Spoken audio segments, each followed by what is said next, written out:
मेरी रेपुटेशन गिराने की कोशिश की। फ़ोन में ऐसा क्या हो सकता है कि आदमी इतना पागल हो जाए कि अरे ये मेरा क्या होगा, ऐसा वैसा, इतना क्या हो सकता है? क्या देख लिया उन तुम्हारे फ़ोन में? जैसा तुम्हारा शरीर है वैसे ही तुम्हारी फ़ोटोज़ लीक करने वालों का भी शरीर होगा। उसमें ऐसा तुम्हारे शरीर में तुमने क्या खास दिखा दिया? वो आजकल चलता है ना, मैं गिरा हुआ बंदा, वो गिरा हुआ बंदा की यहाँ पे टी शर्ट पहन लो, लिख लो। कोई कह रहा है अरे ये हैं, महान हैं, भारत की शान हैं, पहलवान हैं। और अगर मुझे जॉब नहीं मिलती है तो मैं अपना एजुकेशन लोन नहीं चुका पाऊंगा। ऊंचा जो उड़ता है वो निश्चय ही नीचे आएगा, और जो बैठा है धरती पर उसे नीचे कौन गिराएगा।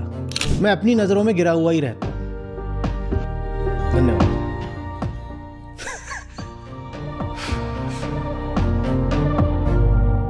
नमस्ते आचार्य जी। मैं 2 साल पहले फ्रांस आया था पढ़ाई करने के लिए। तो हमारा क्लास कुछ 25 लोगों का ही क्लास है, जिसमें मैं अकेला इंडियन हूँ। तो कंपेयर टू जो मेरे क्लासमेट्स हैं, उनसे मुझे थोड़ा ज़्यादा एक्सपीरियंस है, तो मुझे पहले से बहुत चीज़ें आती थी। तो उसके कारण कंपैरिजन हुआ और बहुत कॉन्फ्लिक्ट्स होने लग गए मेरे क्लासमेट्स और मेरे बीच में। क्योंकि मुझे थोड़ा ज़्यादा एक्सपीरियंस था उनसे, वो बिगिनियर्स थे। इसी चक्कर में किसी ने मेरा फ़ोन हैक कर लिया। उसने मेरे प्राइवेट इंफॉर्मेशन का मिसयूज करके काइंड ऑफ कैरेक्टर असैसिनेशन, मेरी रेपुटेशन गिराने की कोशिश की। क्योंकि फर्स्ट ईयर में मैं टॉप कर रहा था और सबके मार्क्स सबके सामने रख दिए जाते थे, लेकिन फिर उन्होंने, क्लास के लोगों ने बोल के वो भी रुकवा दिया कि सबके मार्क्स एक साथ ना दिखे। फिर सेकेंड ईयर में मुझे टीचर्स से भी प्रॉब्लम होने लग गई। टीचर्स भी मुझे थोड़ा इल ट्रीट करने लग गए, और सबसे पहले मुझे मेरे प्रोफेसर ने ही इसके बारे में बताया कि मेरा फ़ोन हैक हो चुका है। और फिर मैंने अपने वॉलपेपर पर लिखकर उनसे बोला कि मैं एक्शन ले लूंगा लीगल, मुझे आके कन्फेशन दे दो। तो मुझे आके कन्फेशन भी दे दिया गया। और धीरे धीरे ये जो ब्रांच है हमारे कॉलेज की, ये अभी बड़ी हो रही है, तो नए क्लासेस भी आने लग गए। तो उनके सामने भी मुझे उनसे भी आइसोलेट करवा दिया गया, जबकि मेरा काम वैसे ही चल रहा था। इस सब के बीच में अपना काम मैं वैसे ही कर रहा था, अच्छा ही हो रहा था। लेकिन कुछ टीचर्स थे जो ज्यादा रेशियल बायस था जिनमें, जो नहीं करते थे सपोर्ट। कुछ टीचर्स थे जो सपोर्ट करते हैं। पर अभी 2 साल हो चुके हैं, मैं इस सब को फेस कर रहा हूँ और अपना काम भी कर रहा हूँ। लेकिन कभी कभी ऐसा हो जाता है कि मैं आइसोलेट भी हो गया हूँ बहुत ज़्यादा। तो कभी कभी मुझे बहुत ख्याल आने लगते हैं कि कैसे मैं डील करूँ इस सब के साथ, क्योंकि अगर मेरा रेपुटेशन मेरे कॉलेज में खराब हो सकता है मिसयूज करके। और जब मैं एडमिनिस्ट्रेशन के पास जाता हूँ कि आप कोई एक्शन लीजिए इस पे, तो वहां से भी कोई हेल्प नहीं मिलती है। तो आगे जाके मुझे जॉब मिलने में भी प्रॉब्लम हो सकती है। यहाँ पर अगले साल मैं ग्रेजुएट हो रहा हूँ, और अगर मुझे जॉब नहीं मिलती है तो मैं अपना एजुकेशन लोन नहीं चुका पाऊंगा। इंडिया आकर मैं नहीं कर सकता हूँ इंडिया की सैलरी में, स्पेशली एनिमेशन में। तो इस सब के बीच में मुझे अपना काम भी करना है, वो भी अच्छे से करना है। अनसर्टेनिटी है बहुत ज्यादा, और क्लास में जो चल रहा है वो तो डेली बेसिस पे वर्बली अब्यूज वगैरह वो सब तो मैं फेस कर ही रहा हूँ। उसके बीच में इस सब के साथ कैसे डील करूँ?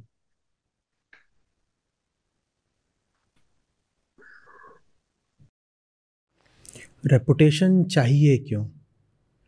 कैरेक्टर क्या दूसरों की आंखों के अलावा कहीं और होता है?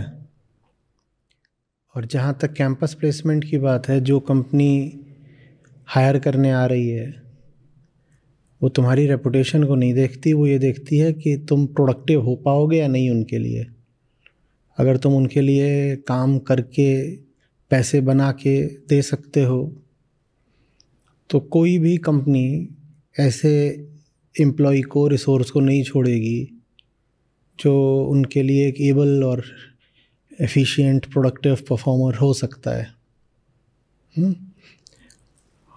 हाँ, तुम कोई बहुत इलीगल काम करके बैठे हो और अभी तुम पर कोई ओपन केस चल रहा हो, वो फिर एक अति की बात होती है, एक्सट्रीम। पर वैसा तो कुछ है नहीं। यहाँ तो जो बात हो रही है वो र्यूमर, अफवाह, गॉसिप मॉन्गरिंग के तल की है कि तुम्हारे फ़ोन में से कुछ निकाल लिया, कि क्या कैरेक्टर असैसिनेशन निकाल लेंगे। तुम किसी राष्ट्राध्यक्ष पर हमले का तो कोई कार्यक्रम बना नहीं रहे हो, तुम एलियंस के साथ मिल करके प्लैनेट अर्थ को सैबोटाज करने की योजना भी नहीं बना रहे हो। अधिक से अधिक क्या होगा, तुम्हारी निजी ज़िंदगी की कुछ बातें होंगी, तुम्हारे सेक्सुअल अफेयर्स की कुछ बातें होंगी। इससे अधिक तो कुछ भी नहीं होता जिसको आप कैरेक्टर असैसिनेशन बोलते हो। तो तुमको ऐसा कैरेक्टर रखना किस लिए है? रेपुटेशन एक तरीके का एग्रेशन और एक तरह का डर होती है। होती है कि नहीं? मैं कहीं पे जा रहा हूँ, मैं वहाँ पहुँचने से पहले ही वहाँ के लोगों को प्रभावित, इम्प्रेस कर देना चाहता हूँ। जैसे कि कोई कहे कि मैं कहीं पहुँचूँ उससे पहले ही उस जगह पर मैं अपना कब्जा जमा लूँ। इसलिए कह रहा हूँ रेपुटेशन एक तरह का एग्रेशन होती है। और रेपुटेशन इस बात का डर होती है कि बिना रेपुटेशन के तो मेरी पोल खुल जाएगी।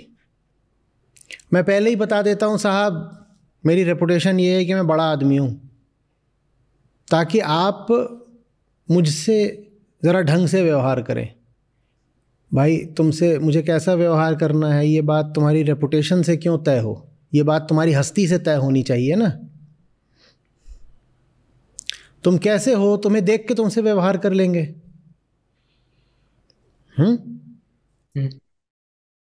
मुझे मेरे अभिभावकों ने और कुछ मौक़ों पर शिक्षकों ने भी बोला, मैं बचपन में थोड़ा ठीक ठाक था पढ़ने पे, तो जहाँ कहीं वो देखें कि मेरे व्यवहार में ऊंच नीच हो रही है, तो जानते हो किन शब्दों में बोलते थे? मेरी माँ बोलती थी कि दुनिया में निकलोगे माथे पे चिपका के नहीं चलोगे कि टॉपर हो। ये उनका बोलने का तरीका था। वो बोलती थी दुनिया में बाहर निकलोगे तो यहाँ पर चिपका के नहीं चलोगे कि टॉपर हो। तुम्हारी हस्ती ऐसी होनी चाहिए कि लोगों से तुम्हारे मधुर, सीधे, सरल, आत्मीय संबंध बन सकें। या यहाँ चिपका के चलोगे कि मैं पढ़ने में अच्छा हूँ, मैं बोर्ड का टॉपर हूँ, या यहाँ से ये कॉलेज या यूनिवर्सिटी, ये सब यहाँ चिपका के चलोगे। और अगर चिपका के चलोगे तो उससे तुम्हारा डर भी पता चलता है और तुम्हारी हिंसात्मकता भी पता चलती है। तुम इतने डरे हुए हो कि सामने वाले को पहले ही दिखा देना चाहते हो, ए मुझसे मिसबिहेव मत करना, मैं टॉपर हूँ, ये देख यार क्या लिखा हुआ है इधर इच, मैं टॉपर हूँ। मेरी माँ मुझसे बोलती थी कि अपनी हस्ती ऐसी रखो कि माथे पे खुदवाना ना पड़े कि मेरे अतीत की उपलब्धियाँ क्या हैं, या कि मेरा कैरेक्टर, मेरी रेपुटेशन। ये कैरेक्टर रेपुटेशन क्या होते हैं? बात होती है तुम्हारी हस्ती की, तुम हो कौन, उसको ठीक रखो ना। जो कैरेक्टर की जितनी परवाह करेगा वो समाज का उतना गुलाम हो जाएगा, क्योंकि कैरेक्टर सर्टिफिकेट तो तुमको समाज ही देता है ना। जो तुम्हें वो सर्टिफिकेट दे सकता है तुमसे वापस भी ले सकता है, तुम डर के रहोगे। और सर्टिफिकेट अगर कोई तुम्हें देगा तो तुमसे कुछ वसूल के ही देगा, तुम्हें किन्हीं शर्तों पर ही देगा। जिन्होंने तुम्हारा फ़ोन हैक किया वो तो सफल हो गए, वो तुम्हें डराना चाहते थे, चिंतित परेशान करना चाहते थे, वो तुम हो गए हो। फ़ोन में ऐसा क्या हो सकता है कि आदमी इतना पागल हो जाए कि अरे ये मेरा क्या होगा, ऐसा वैसा, इतना क्या हो सकता है? क्या देख लिया उन तुम्हारे फ़ोन में? तुम अपने गर्लफ्रेंड से कुछ बातचीत करोगे वो देख लिया होगा, या माँ बाप से बात करोगे वो देख लिया होगा, शायद तुम पॉर्न देख रहे होगे तो वो तुम्हारी ब्राउजिंग हिस्ट्री में आ गया होगा। मैं इसके आगे का समझ नहीं पा रहा हूँ कि एक जवान आदमी किन बातों से अपना कैरेक्टर निर्धारित करता है भारत में। बाहर तो इन बातों को बहुत ज़्यादा कैरेक्टर या रेपुटेशन का इंडिकेटर माना भी नहीं जाता। इंडिया में यही सबसे बड़ी बात होती है कि प्राइवेट चैट थी, वो जो चैट पूरी चैट ट्रेल थी, चैट हिस्ट्री थी, वो लीक हो गई, अब वो चैट आ गई है तो लोग देख रहे हैं और मज़े ले रहे हैं। ये परवर्स प्लेजर्स हैं। ये वॉयरिज्म कहलाता है। इन चीज़ों पर तो सज़ा देने का लीगल प्रावधान भी होता है। जैसा कि तुमने कहा ना कि तुमने अपने वॉलपेपर पे लिख दिया था कि मैं लीगल केस कर लूँगा, तो उन्होंने खुद आकर के फिर कन्फेस किया, अपोलोजाइज़ किया। ये चीज़ें तो कानूनन भी गलत हैं, पर मैं तुमसे कह रहा हूँ कि कानून इनको सही माने गलत माने, तुम पे फ़र्क पड़ना क्यों चाहिए? क्या हो गया ऐसा? बहुत हो जाएगा, अधिक से अधिक क्या बुरे से बुरा हो जाएगा? तुम्हारी न्यूड पिक्स लीक हो गई तो सब वैसे ही होते हैं, तुम कुछ अलग नहीं हो, और अलग भी हो तो लोग अलग भी होते हैं। ऐसा क्या हो गया? जैसा तुम्हारा शरीर है वैसे ही तुम्हारी फोटोज लीक करने वालों का भी शरीर होगा। उसमें ऐसा हो तुम्हारे शरीर में तुमने क्या खास दिखा दिया? और जो तुम्हारी तस्वीरें देख रहे हो उनसे बोलो अपनी ही देख लो, या जाके आईने के सामने खड़े हो जाओ, बेटा तुम भी मेरे ही जैसे हो। इसमें इतना घबराने की बात क्या है? पर विशेषकर भारत में हमारे लिए बहुत बड़ी बात होती है चरित्र, कैरेक्टर। और ये अजीब बात है, अब हम 21वीं शताब्दी का भी चौथाई क्वार्टर पास करने वाले हैं। तो एक तो ये शताब्दी, दूसरे तुम फ्रांस में पढ़ रहे हो, और तीसरी बात तुम फीमेल नहीं मेल हो। तुम्हारी अगर कैरेक्टर और रेपुटेशन को लेकर के ये हालत है फ्रांस में होते हुए भी, आज की पीढ़ी का होते हुए भी, तो फिर भारत की महिलाओं के लिए क्या उम्मीद है? उनको तो बात बात में यही कह करके ब्लैकमेल करा जाएगा, बाह मरोड़ी जाएगी कि देखो तेरा हम कैरेक्टर जो है ना वो ख़राब कर देंगे, हम दुनिया भर में तेरी इज्जत उछाल देंगे, तेरी रेपुटेशन बर्बाद कर देंगे। गुलामी में सबसे बड़ी गुलामी है रेपुटेशन की गुलामी। बार बार कहता हूं, किसी के द्वारा दी गई इज्जत के भूखे मत रहो, मत रहो। मैं तो यहां तक कहता हूं, कोई बेइज्जती दूर की बात है, कोई इज्जत दे रहा हो, इज्जत लेने से इनकार कर दो, क्योंकि जो आज तुम्हें इज्जत दे सकता है कल को तुम्हारी इज्जत छीन भी सकता है। मत लो किसी से इज्जत। कई बार तो तुमको इज्जत दी ही इसीलिए जाती है ताकि तुम इज्जत देने वाले के गुलाम बन जाओ, और फिर एक दिन वो आकर के तुमसे कहेगा, जो मैंने तुझे इतनी इज्जत दे दी ना, दुनिया के सामने इतना इज्जतदार बना दिया ना, अब मैं तेरी सारी इज्जत उतार दूंगा, नहीं तो मेरी गुलामी कर, जैसा मैं कहता हूं वैसा कर। ये ब्लैकमेलिंग है। अपनी ब्लैकमेलिंग नहीं करानी हो तो इज्जतदार मत बनो। पर हम भारतीय, हमें घुट्टी इस बात की पिला दी गई है कि सामाजिक प्रतिष्ठा बहुत बड़ी बात है। कोई नहीं बड़ी बात है। कोई दूसरा तुम्हारी इज्जत छीने इससे पहले खुद ही अपनी इज्जत तार तार कर दो। खुद ही सबको बोल दो, भैया मुझ में ऐसा कुछ नहीं है कि तुम मुझे आदर सम्मान दो, मैं बहुत साधारण आदमी हूं, मैं साधारण से भी गिरा हुआ आदमी हूं। वो आजकल चलता है ना, मैं गिरा हुआ बंदा। वो गिरा हुआ बंदा की यहां पे टी शर्ट पहन लो, लिख लो कि तू मुझे क्या गिराएगा, मैं तो पहले से ही गिरा हुआ हूं।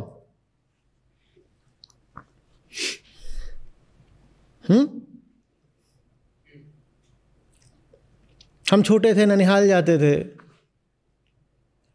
मेरी नानी महादेव की बड़ी भक्त थी, और मुझको जब वो देखें तो उनकी महादेव भक्ति एकदम ही परवान चढ़ जाती थी।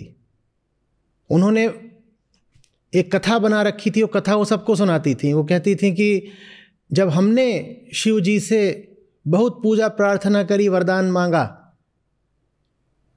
तो ये लड़का पैदा हुआ। बात समझ रहे? तो वो उनके देखे कि मैं आया ही हूं, तो जब हम पहुंच जाएं तो और ज़्यादा शिव भक्ति के कार्यक्रम हुआ करें। तो एक वो कैसेट लगा करके सुना करती थी, और उनकी ये मान्यता इस बात से और दृढ़ हो गई थी कि जो भी उन्होंने भगवान शिव से मांगा होगा, तो मेरा जन्म भी महाशिवरात्रि को हुआ। तो उनको लगे कि अरे तो एक कैसेट था वो शिव विवाह का, वो सुना करती थी। वो रोज़ ही लगाते, जिन दिनों मैं वहाँ रहूँ लगभग रोज़ ही उसको लगा दे। और वो लगाना भूल जाए तो फिर सब जो बच्चे थे घर के वो समझ गए थे कि लगाना ही होता है सुबह सुबह, तो वो लगा दिया करें। तो उसमें वो बीच में एक पंक्ति आती है कि ऊंचा जो उड़ता है वो निश्चय ही नीचे आएगा, और जो बैठा है धरती पर उसे नीचे कौन गिराएगा। ऊंचा जो उड़ता है वो निश्चय ही नीचे आएगा, और जो बैठा है धरती पर उसे नीचे कौन गिराएगा। बात समझ रहे?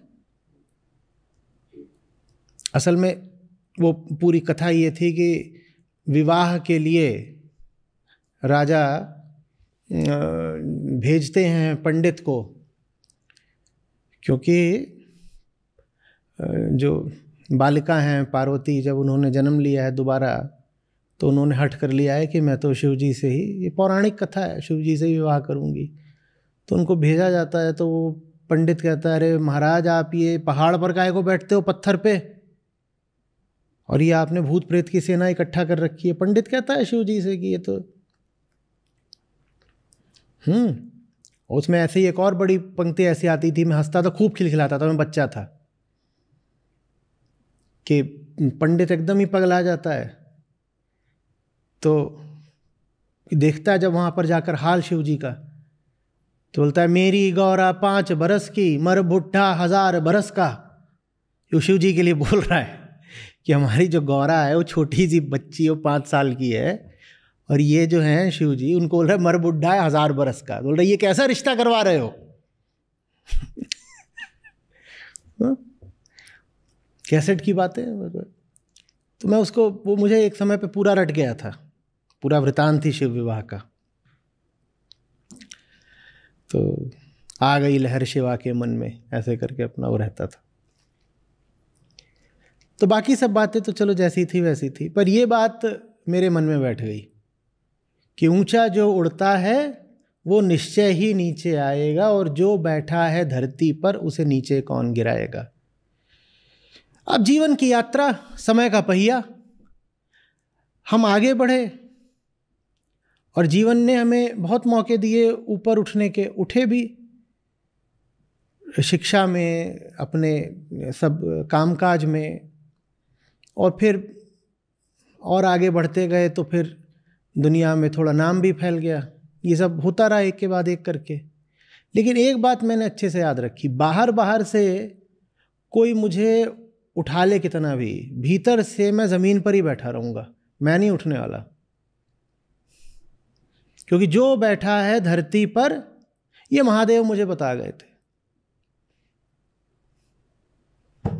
ये मेरी नानी का आशीर्वाद, उनके हिसाब से मैं महादेव का भेजा हुआ पार्सल हूं।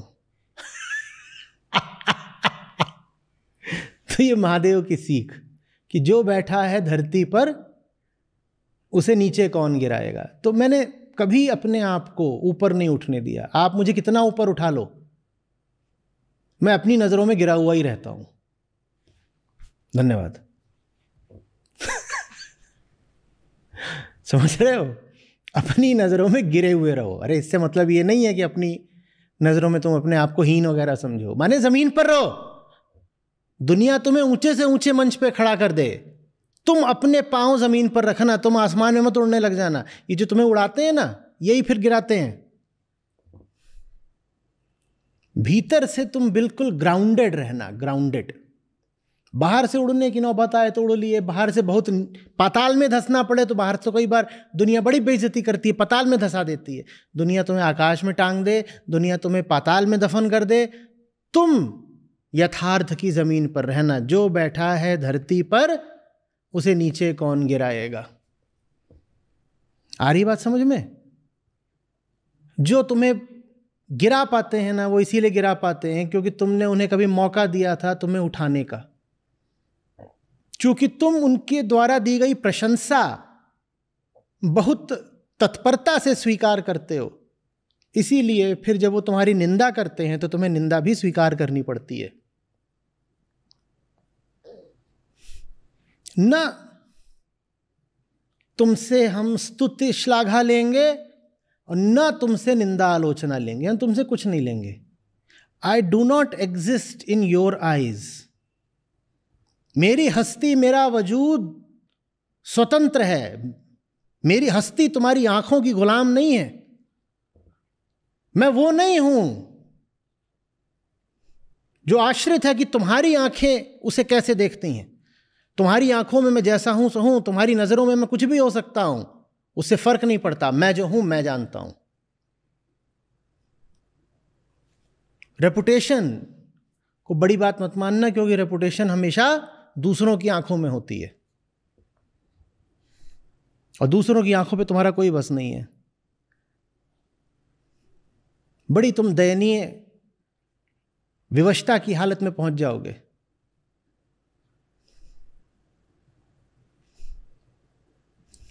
बल्कि जब कोई बहुत तुम्हारा मान सम्मान बढ़ा चढ़ा रहा हो ना, तब और याद रखा करो कि मुझे ऊपर नहीं चढ़ जाना है। अपने आप को चुटकुला बना लिया करो। मैंने बहुत मंचों से कई बार ये किया। ये मेरे लिए एक आत्म अनुशासन की बात है। जब कोई मेरी बहुत तारीफ कर रहा होता है, ठीक उसी वक्त मैं अपने ऊपर चुटकुला मार देता हूं। इसलिए नहीं कि मुझे जानबूझ करके थोड़ा सा विनम्र बनना है, क्योंकि सच्चाई यही है कि मैं चुटकुला हूं और तुम भी चुटकुले, और तुम भी चुटकुले, और तुम भी चुटकुले हो। हम कैसे अपना यथार्थ भुला दें?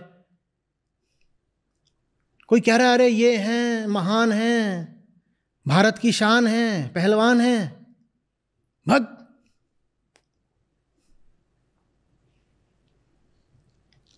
कुछ नहीं।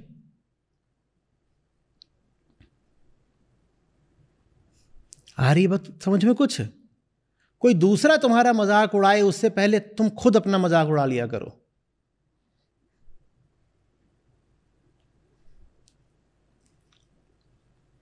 और रेपुटेशन नहीं, रियलिटी की जमीन पर जीना सीखो।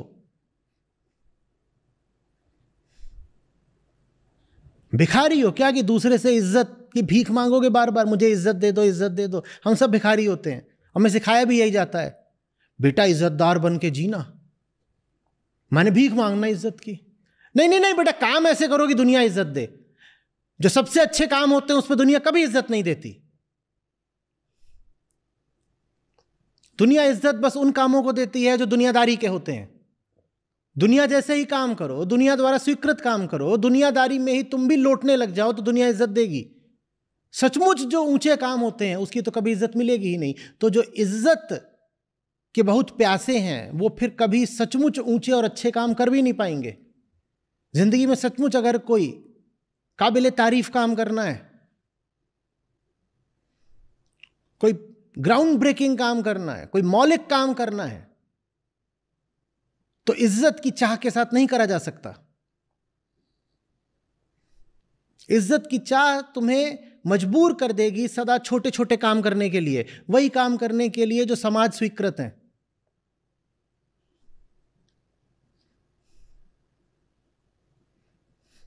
कुछ आ रही है बात समझ में? अपने आप को इतना गंभीरता से नहीं लेते कि मैं the respectable one, oh my God मेरे बारे में गंदी बात बोल दिया, गंदी बात बोल दिया। कोई तुम्हारे बारे में गंदी बात बोले तो उसको बुलाओ, बोलो बेटा गंदी बात ऐसे नहीं बोली जाती। अब मैं तुझे बताता हूं गंदी बात कैसे बोली जाती है। ऐसे बोल, ऐसे। अब बोल। क्योंकि मैं कितना गिरा हुआ हूं तुझसे ज्यादा तो मैं जानता हूं ना। तू तो मेरे बारे में अगर उल्टी पुल्टी बातें बोलेगा भी तो वही बोलेगा जो दो चार बातें तूने सोच ली या देख ली। अरे आदमी के मन में तो 1000 खाइयां होती हैं। हमारी कौन सी खाइयां हैं हमसे ज्यादा तुम थोड़ी वाकिफ हो। हम जानते हैं ना। आओ, तुम हमें बुराई बोलना चाहते हो तो हम तुम्हें अपनी सारी बुराइयां बताते हैं। और आमतौर पे किसी को बुला लो और उसे अपनी अच्छाइयां नहीं बुराइयां बताना शुरू कर दो तो डर के भाग जाता है। लोग यूजुअली किसी को पकड़ते हैं बताने के लिए कि आओ सुनो बैठो, हम तुम्हें बताते हैं हम कितने महान आदमी हैं। उल्टा किया करो, बैठाया करो, आओ बैठो, आओ हम तुम्हें बताते हैं हम कितने गलीच आदमी हैं, जलील जाहिल बदकार बदजात ये हैं हम। देखो कैसे भगेगा। ये दुनिया चीज ऐसी है उल्टी, तो इसके साथ रिश्ता भी ऐसे ही रखना चाहिए, उल्टा। इन्हें पता चल गया ना कि तुम प्रसिद्धि और प्रशंसा के प्यासे हो, तो ये तुमको प्यासा ही मार डालेंगे।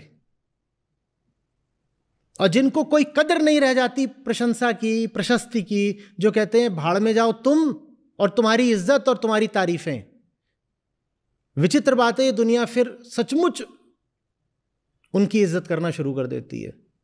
माने क्या? माने ये कि असली इज्जत मिलती भी उसको है जिसे इज्जत चाहिए नहीं, जिसे बहुत इज्जत चाहिए उसे बस मिलता है भयादोहन। भयादोहन जानते हो क्या? तो ब्लैकमेलिंग, भय दिखा दिखा के दुह लिया, भयादोहन। जो इज्जत के बहुत प्यासे होते हैं उनको मिलती है ब्लैकमेलिंग। और सचमुच अगर इस दुनिया ने, इतिहास ने भी अगर किसी को इज्जत दी है तो उनको दी है जो इज्जत की दो रत्ती की परवाह नहीं करते थे, उनको सचमुच इज्जत मिलती है। आ रही बात समझ में?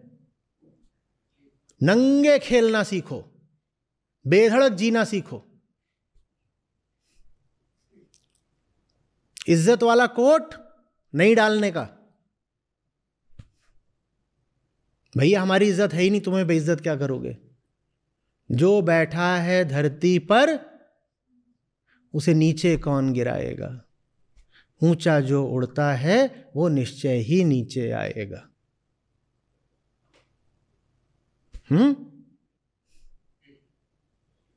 कुछ बन रही है बात या बस बन रही है। और आज मेरा बर्थडे भी है सर, और मेरा यहाँ पे अभी कोई दोस्त नहीं बचा है, तो मुझे बहुत अच्छा गिफ्ट मिल गया। 2 साल से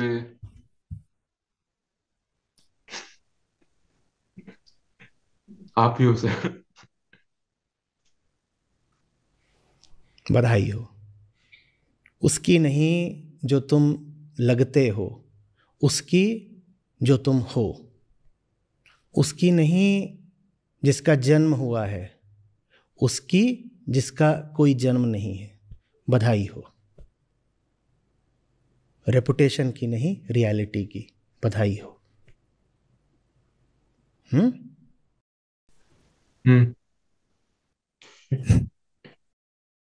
धन्यवाद सर।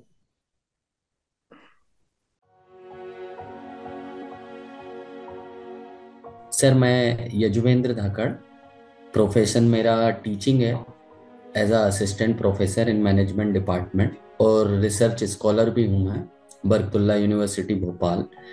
और जो था बदलाव आने की बात थी, तो बदलाव मेरे जीवन में ये आया है कि मैं अब स्वयं को देख रहा हूँ, और जीवन के अंत तक मैंने सोचा है कि अब मैं सिर्फ स्वयं को ही देखूंगा कि मेरे अंदर कितनी गलतियां हैं, कितने दोष हैं जिन्हें मुझे बाहर निकालना है और एक बेहतर की तरफ बढ़ना है। ये बदलाव मेरे जीवन में आ रहा है, निरंतर आ रहा है।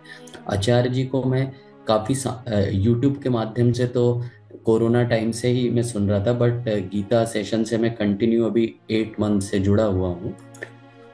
और आज की जो सीख थी कि जिसमें सत्य तुम्हारे हिसाब से नहीं चलता है, हमें स्वयं को पहले जानना है। और मुझे इसलिए भी लगा क्योंकि मैं खुद ही अब इस पे काम कर रहा हूँ कि मेरी जो जो गलतियां हैं सब कुछ देख रहा हूँ, जो नहीं भी है उससे भी मैं अपनी गलतियां बना रहा हूँ।